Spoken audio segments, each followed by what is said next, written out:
बिस्मिल्लाहिर्रहमानिर्रहीम। अस्सलामु अलैकुम वरहमतुल्लाहि वबरकातुहू। शेनशीन बतशरीफ फरमा मजलिस इत्तेहादुल मुस्लिमीन के अरकान असम्बली व कायद मुखन्ना मजलिस इत्तेहादुल मुस्लिमीन के साबिक़ा अरकान असम्बली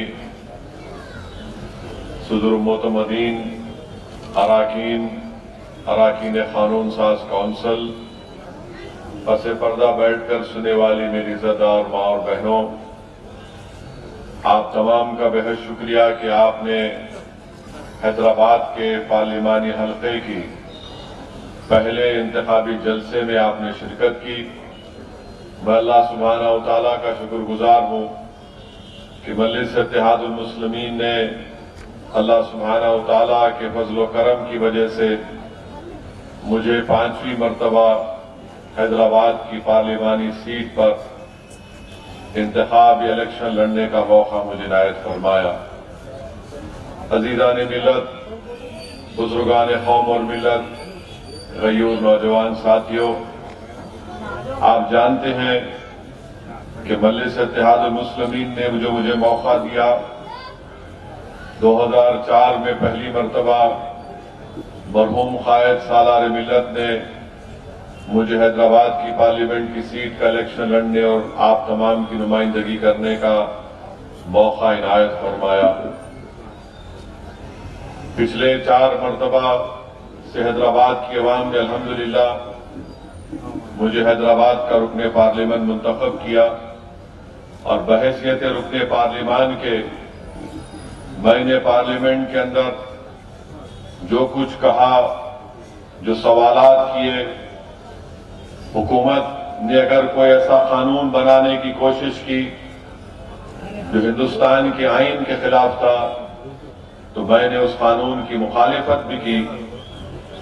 चाहे डॉक्टर मनमोहन सिंह की सरकार हो या फिर मौजूदा नरेंद्र मोदी की सरकार हो, पार्लियामेंट के रिकॉर्ड आपके सामने है। पार्लियामेंट में जो तकारीरें की गई वो तमाम के तमाम आपके सामने है। आप खुद उसको देखकर या सुनकर आप मेरी बात का यकीन भी कर सकते हैं। मेरे अजीज दोस्तों और बुजुर्गों, मैं इस मौके का फायदा उठाते हुए मेरे तमाम मजलिसी रुफ़ा से ये कहना चाहूंगा कि अब जो इंतखाबी जलसे होंगे, हमको अपने इंतखाबी जलसों में जो तकारीर हमारी होंगी वो तमाम के तमाम तकारीर कानून के दायरे में रहकर होनी चाहिए, क्योंकि मुखालिफीन मजलिस इत्तेहादुल मुस्लिमीन अपने कई लोगों को मजलिस के जलसों में छोड़ते हैं और उनका एक ही मकसद होता है कि कोई ऐसी किसी की तकरीर को उठा लिया जाए और उसके बाद उसको एक इशू बना दिया जाए। तो इस बात का हमको खास ख्याल रखना है।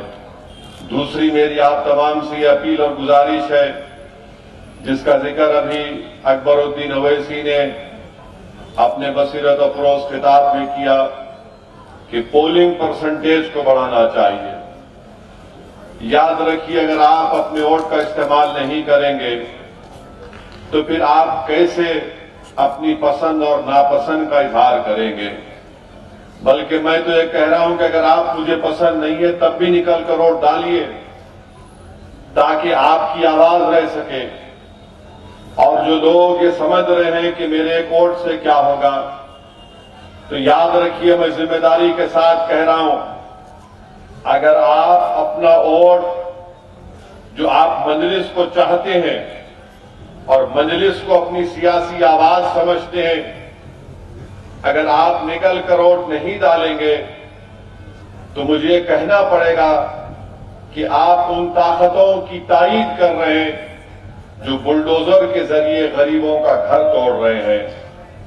अगर आप मजलिस को चाहते हुए भी अपना वोट का इस्तेमाल नहीं करेंगे तो फिर आप उन लोगों के अज़ाइम में आसानियां पैदा कर रहे हैं जो इबादत गाहों को छीनना चाहती है। अगर आप मजलिस को चाहते हुए भी मजलिस के हक में अपने वोट का इस्तेमाल नहीं करेंगे तो फिर आप उन ताकतों को इख्तियार बख्श रहे हैं जो भारत में यूनिफॉर्म सिविल कोड को लागू करके हमको हमारे तौर तरीके से जो हम अपनी शादी करते हैं उससे हमको रोकना चाहेंगे।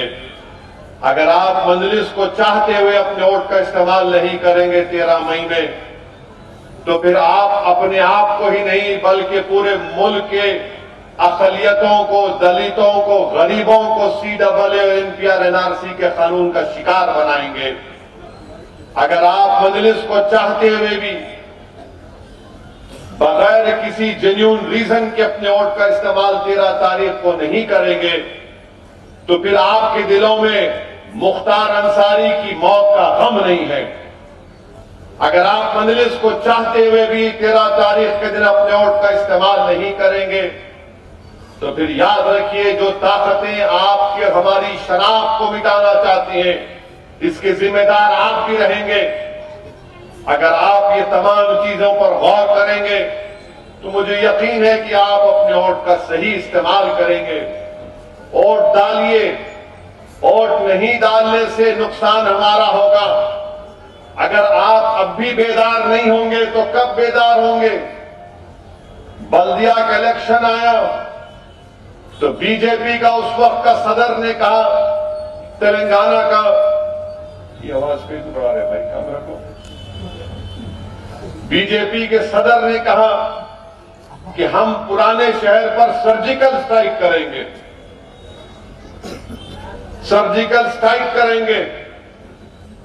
और सर्जिकल स्ट्राइक के साथ साथ कहा कि पुराने शहर में यानी हैदराबाद की पार्लियामेंट की कॉन्स्टिट्यूएंसी में जहां पर रोहिंग्या रहती है, बांग्लादेशी रहते हैं, पाकिस्तानी रहते हैं, अब आप देख रहे हैं कि एक बीजेपी के उम्मीदवार किसी एक इबादतगाह की तरफ, मस्जिद की तरफ रुख करके इस तरह से इशारा कर रही है कि उसके तरफ तीर मारेंगे। अब भी आप वोट नहीं देंगे? अब भी आप समझेंगे कि नहीं नहीं असद साहब अब मजलिस जीत जाएगी? मेरे भाई, अगर एहसास है, तकलीफ है,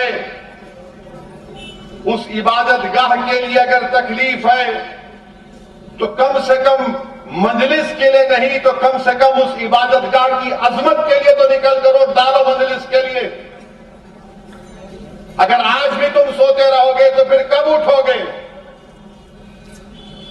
और वो तीर मारने का वो इमेजिनरी तरीका वो किसी इबादतगाह के ऊपर नहीं था, वो हैदराबाद के अमन के ऊपर था। वो तीर मारने का इमेजिनरी तरीका जो बताया गया, वीडियो आया, वो हैदराबाद के अमन को खत्म करने के उनके अज़ाइम दिखा रहे थे। वो जो तीर मारने का वीडियो जो दुनिया ने देखा वो हैदराबाद में हिंदू और मुसलमानों के अमन को कमजोर करने के लिए किया गया, वो हैदराबाद में फसादात कराने के लिए किया गया। मैं तो हैदराबाद की आवाम से बल्कि तेलंगाना की आवाम से दर्दमंदाना अपील करूंगा कि असदुद्दीन अवैसी से आपको नफरत हो सकती है, इख्तलाफ हो सकता है, मगर शहर का अमन तो सबके लिए है ना। अगर हैदराबाद में फसाद होगा तो हैदराबाद की इकोनॉमी ऐसी है कि यहां पर 80% लोग अगर रोज घर से निकलकर काम नहीं करेंगे तो उनके घर में चूल्हा नहीं जलता। अगर घर से निकलकर काम नहीं करेंगे तो बच्चों की फीस नहीं दे पाएंगे। तो मैं उम्मीद करता हूं कि हैदराबाद की आवाम उस वीडियो को सामने रखकर 13 मई के दिन उस इबादतगाह को भी देखेंगे और बीजेपी के इस नापाक अज़ाइम को भी देखेंगे और हैदराबाद के हिंदू मुस्लिम इत्तेहाद को मजबूत बनाने के लिए आप निकलकर मजलिस के हक में वोट देंगे। हैदराबाद में अमन को मजबूत बनाने के लिए, हैदराबाद की इस मोहब्बत को बरकरार रखने के लिए मेरे अजीज दोस्तों और बुजुर्गों, मेरी इज़्ज़तदार मां और बहनों, मेरी इस बात को याद रखिए कि जो लोग हमारे वजूद के खिलाफ हैं, जो लोग हमारी शनाख्त को मिटाना चाहते हैं, जो लोग हमारी तहजीब को खत्म करना चाहते हैं, अल्लाह उनके हरकतों से हमको बता रहा है कि देखो ये लोग ऐसे हैं। याद रखो, अगर इस सब चीजों को देखने के बाद भी अगर आप बोलेंगे नहीं 13 तारीख को अरे जीत रही अपनी पार्टी, रोज कोई नहीं हरा सकता, मेरे भाई तो फिर तुम्हारा वोट तुम नहीं दोगे उन लोगों के खिलाफ जो हमारी शनाख्त को मिटाना चाहते हैं, जो सरजमीन हैदराबाद पर फसाद कराना चाहते हैं। निकलो, वोट एक अमानत है, इस अमानत को इस्तेमाल करो मेरे भाई, और अपनी जमात मजलिस को कामयाब करो।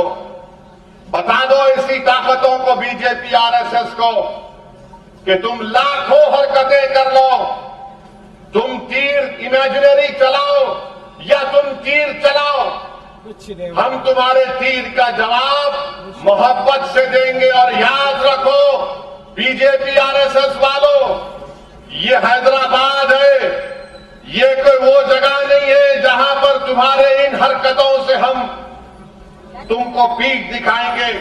जमहूरी तरीके से बीजेपी के साथ साथ वजीर आजम और आरएसएस के लोगों से हमने मुकाबला किया इस सरजमीन पर।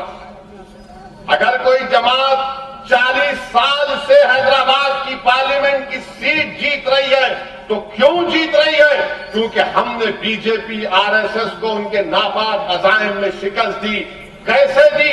आपके इत्तेहाद की वजह से, आपके सियासी शऊर की वजह से। इसको ये चीज इनको पसंद नहीं आती, इसीलिए फ्रस्ट्रेशन में आकर इनको नजर आ गया सब चीजें अब कुछ नहीं हो सकता, तो चलो ये तीर नाटक करके देखेंगे। मगर नाटक तो तुमने नहीं किया, तुम्हारी असली अज़ाइम दिख कर आ गए।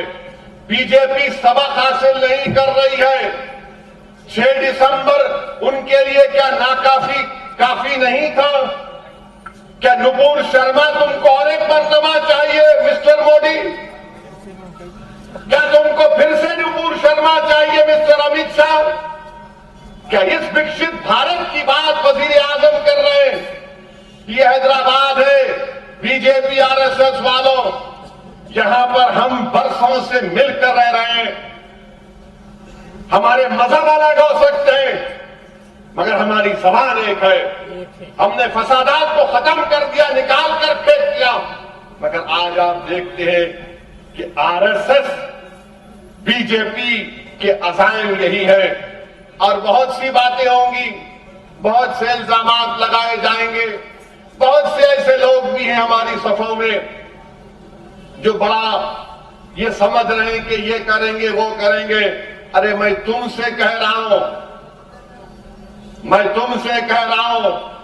तुम इब्ने मलजम की नस्ल बनकर आ रहे हो। मैं जानता हूं तुम मस्जिदों की इबादत गाहों के दुश्मन हो, मगर याद रखो वो कूफा की मस्जिद अब भी आबाद है और सुबह क़यामत तक आबाद है। जिसने मस्जिद में बेअदबी की, जिसने मस्जिद में गलत काम किया, दुनिया देखती है कि इब्ने मलजम की नस्ल आज की है। और जो लोग इनके लिए काम कर रहे हैं, तुम में गीरत मर चुकी है, तुम में एहसास मर चुका है। मगर सब चीज अवाम देख रही है। 13 मई को तारीख बनाने का दिन है और तारीख कौन बनाएगा? जो अपने वोट का इस्तेमाल करेगा और कहेगा कि मैंने अपने वोट का इस्तेमाल हैदराबाद के अमन के लिए किया, मैंने अपने वोट का इस्तेमाल CAA कानून के खिलाफ किया। मैं बार बार कह रहा हूं CAA का कानून NPR NRC से जोड़कर देखना पड़ेगा। याद रखो अगर NPR NRC होगा, नुकसान गरीबों का होगा, दलितों को, आदिवासियों को, अक़लियतों को होगा। CAA कानून के खिलाफ वोट दो। और बात करते हैं बीजेपी वाले, मुझे गाली देते हैं आईसिस, मेरा ताल्लुक आईसिस से है, मेरा ताल्लुक वो दहशतगर्द तंजीम से है। और मुसलमानों से कहते हैं क्यों मुस्लिम और बच्चियां बुर्का पहनती हैं। अब क्या हम मजहब पे चलना तुमसे सीखे आरएसएस वालों? अब क्या हम इनसे सीखेंगे कि कैसे मैं अपने तहजीब पर चलूं?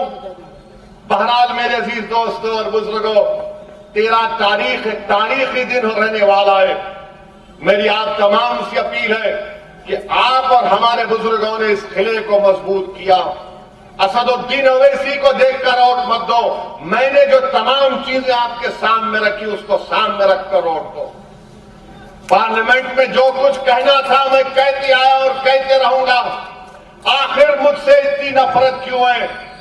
आखिर क्यों मेरी गाड़ी पर गोलियां चलाई जाती हैं? आखिर क्यों धमकियां दी जाती है कि जिस तरह मुख्तार अंसारी को जहर दे दिया गया तुम्हारा भी काम तमाम कर देंगे। मैं ना कभी डरा हूं ना कभी डरूंगा इंशाअल्लाह ताला। डरना अल्लाह की जात से है, इन जालिमों से डरना नहीं है हमको। मगर याद रखिए, मुत्तहदा तौर पर अपने वोट का इस्तेमाल करिए और बार बार 13 तारीख को वो तस्वुर करिए वो तीर के उस इमेजिनरी फेंकने के लिए। अगर मैं तुम्हारे घर के सामने आकर बोलूंगा तेरे घर को बुलडोजर, आप क्या करते? बोलते आओ।